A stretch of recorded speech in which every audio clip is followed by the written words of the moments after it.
Boa noite, meus irmãos. Que a paz do Mestre Jesus esteja em nossos corações. Vamos continuar o estudo do Livro dos Espíritos a partir da questão 541. Nós vamos falar sobre os espíritos durante os combates. O que acontece no mundo espiritual quando existe a guerra? As nações, por interesses, problemas políticos, religiosos, acabam entrando em conflito, uma guerra. Tem espíritos simpáticos a uma nação, tem espíritos simpáticos a outras nações. Como isso funciona? Onde que eles estão? Qual tipo de influência? Vamos ver. Questão 541.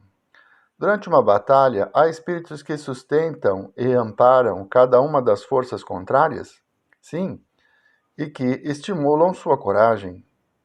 Outrora os antigos figuravam os deuses tomando o partido deste ou daquele povo.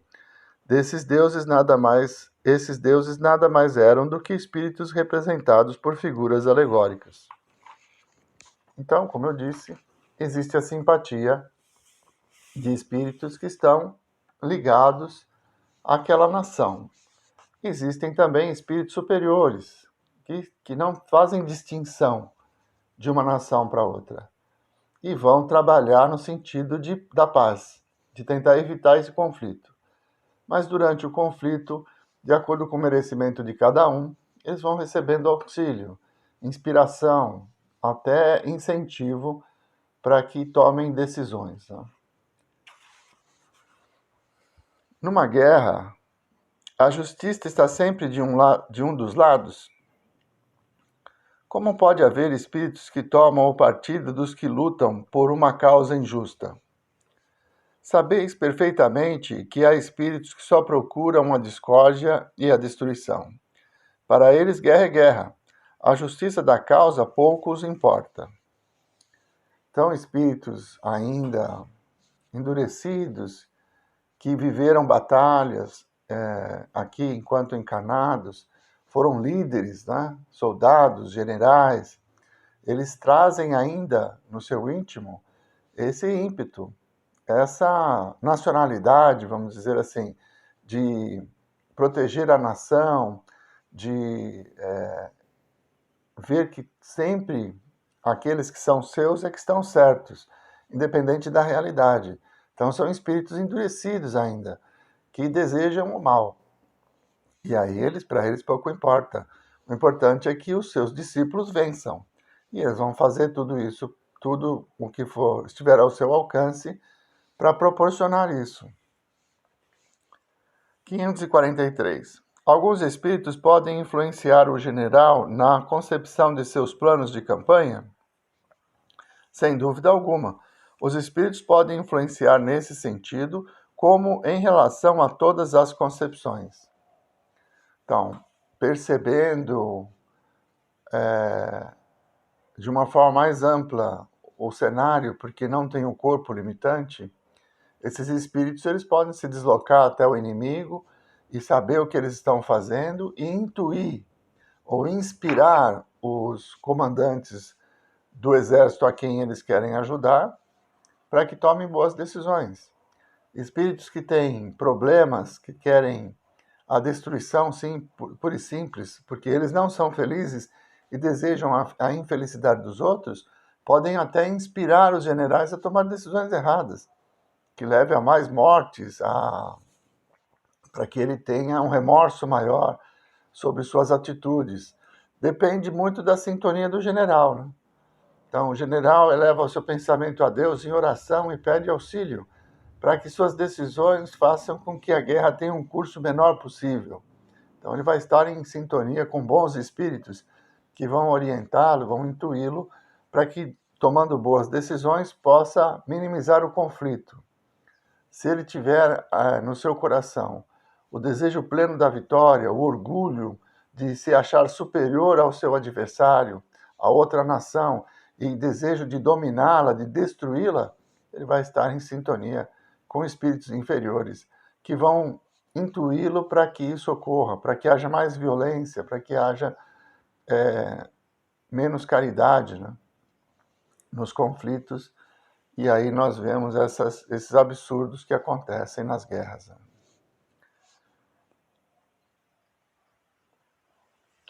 544.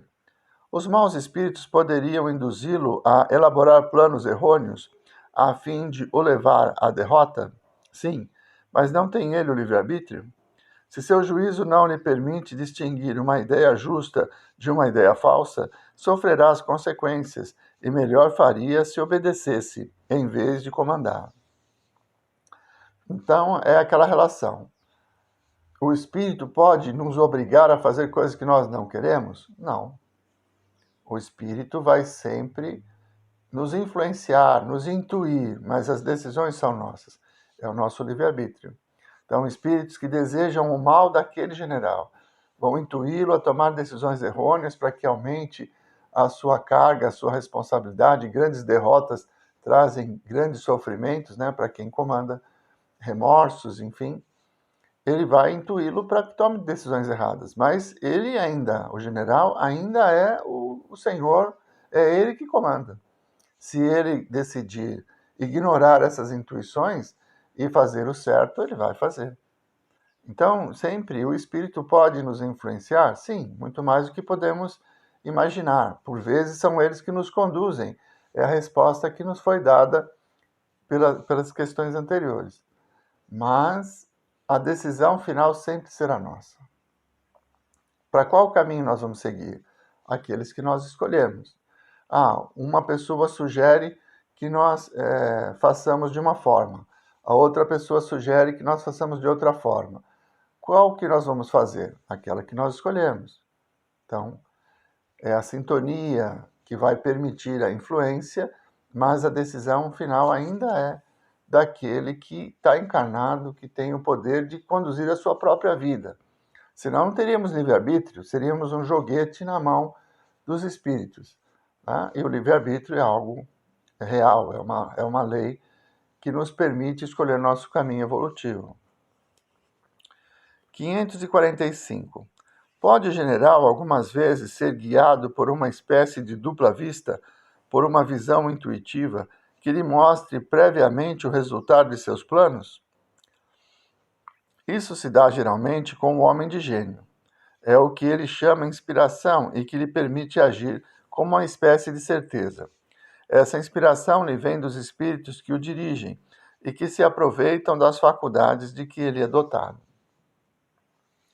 Então, o general é médium.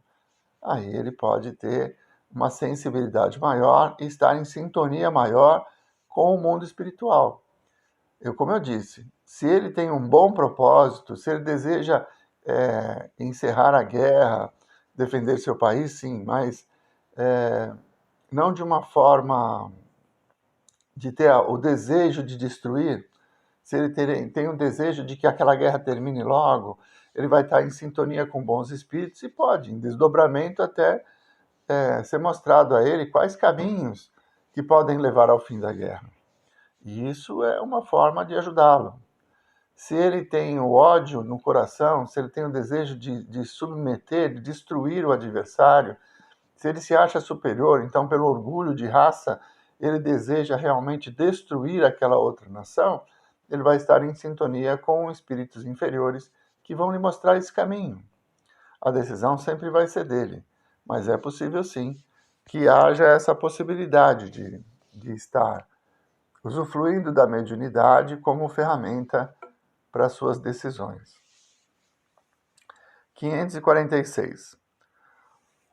No tumulto do combate, o que acontece com os espíritos que sucumbem? Continuam a interessar-se pela batalha após a morte? Alguns continuam a interessar-se, outros se afastam.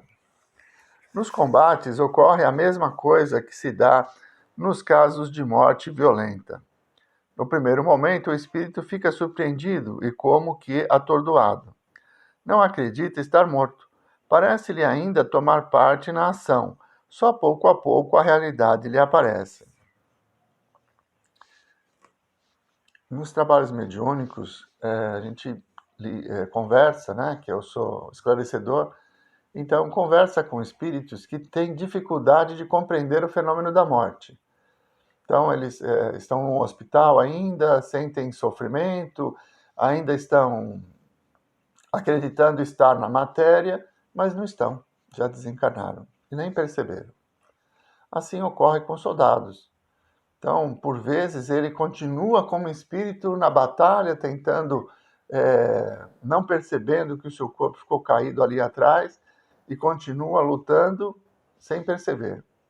Então, por alguns momentos, esses espíritos ainda vão continuar no combate. À medida que eles vão percebendo as diferenças, né, ele vai sentindo que os outros adversários não podem vê-lo, que os companheiros não conversam mais com ele, que alguns sofrem com a sua aproximação por causa da lembrança, da amizade, né, que se tem nas linhas, né, entre os soldados. Então ele vai percebendo. E aí, quando ele percebe que desencarnou, os objetivos principais dele é que vão prevalecer. Então, ele tem o objetivo da superioridade de casta, de que a sua nação é mais importante, ele vai continuar lado a lado com seus companheiros, vai intuí-los, inspirá-los para a vitória. Se ele já tem uma religiosidade maior, ele consegue se desprender desse fenômeno. Se ele está lutando porque é um soldado e tem essa obrigação, mas tem amor no seu coração, ele acaba sendo acolhido por equipes socorristas e vai para as colônias receber auxílio. No livro Nosso Lar, a gente vê uma cena muito bonita em que as pessoas, milhares, desencarnando ao mesmo tempo, e as colônias se preparando para acolher esses irmãos que estavam desencarnando, civis e militares. Eram levados para as colônias, que iam dar assistência, dar apoio. Quais que vão para lá? Aqueles que, conscientes, desejam ajuda, pedem ajuda. Aqueles que ainda são endurecidos e que querem continuar no combate, continuam. Então, a gente sempre vai ter a nossa vontade respeitada, estando encarnado ou não. E o comportamento do espírito desencarnado depende muito da formação, do que ele acredita, né, da possibilidade da oração. Tudo isso influencia nos momentos ou no tempo posterior à desencarnação. À medida que ele vai se conscientizando de que é um espírito, ele pode receber auxílio e ter uma vida diferente. Quanto mais materializado ele estiver, quer dizer, mais valor ele der à vida material, ao seu próprio corpo, mais difícil para ele será se desvencilhar das coisas aqui da Terra. Então ele vai continuar vivendo como ele vivia antes. Então, é assim que vai acontecer com os soldados. Após a morte, os espíritos que em vida se combatiam continuam a considerar-se inimigos e ainda se mostram obstinados uns contra os outros? Nessas ocasiões, o espírito nunca está calmo. Pode acontecer que nos primeiros instantes depois da morte ainda odeie o seu inimigo e até o persiga. Quando, porém, suas ideias se clareiam, vê que sua animosidade não tem mais razão de ser. Entretanto, ela ainda pode guardar vestígios de rancor mais ou menos forte, conforme o seu caráter. Então, aquilo que eu disse. Quanto mais materializado a pessoa estiver, quer dizer, mais valor ela dá ao corpo, às coisas deste mundo, mais ligado ela vai estar. Então, o soldado que acaba sucumbindo na guerra, ele vê o seu inimigo, né, o adversário, como alguém que lhe tirou grandes coisas, tirou-lhe a vida, tirou-lhe a possibilidade de vencer a guerra, e pode sustentar ódios e obsessões nesse sentido.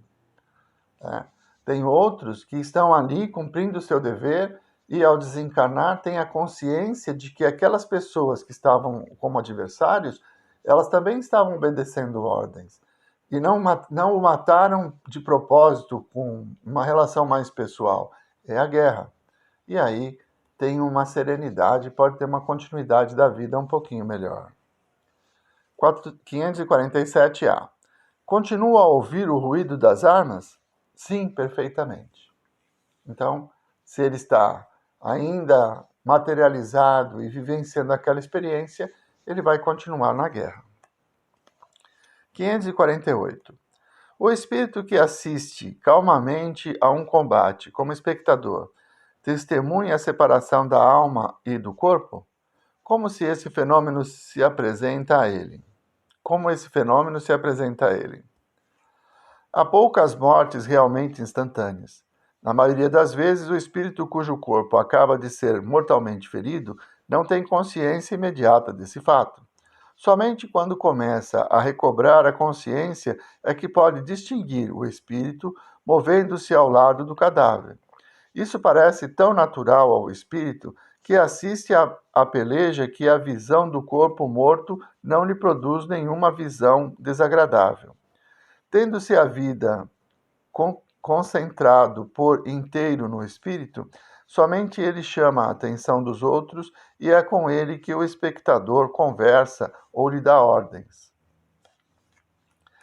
Então, ele vai continuar vivenciando as experiências que ele estava vivendo antes. É como eu falei antes, depende muito do grau evolutivo de cada espírito.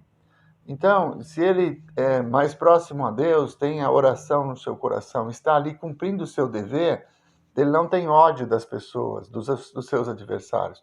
Ele está ali cumprindo o seu dever, a sobrevida vai ser diferente, vai ser mais calma.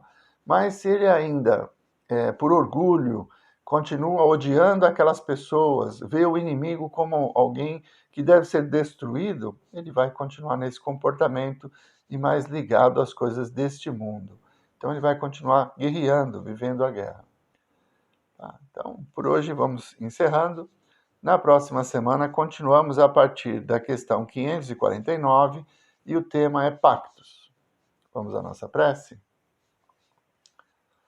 Nós vos agradecemos, Senhor, por mais esses momentos em que podemos ter convosco, pelos ensinamentos que nos esclarecem sobre a verdadeira vida e sobre os valores que precisamos cultuar em nossos corações, para que quando terminar essa experiência material, tenhamos o equilíbrio e a paz no mundo espiritual. Muito obrigado, Senhor. Muito obrigado, meus irmãos. Uma boa semana a todos.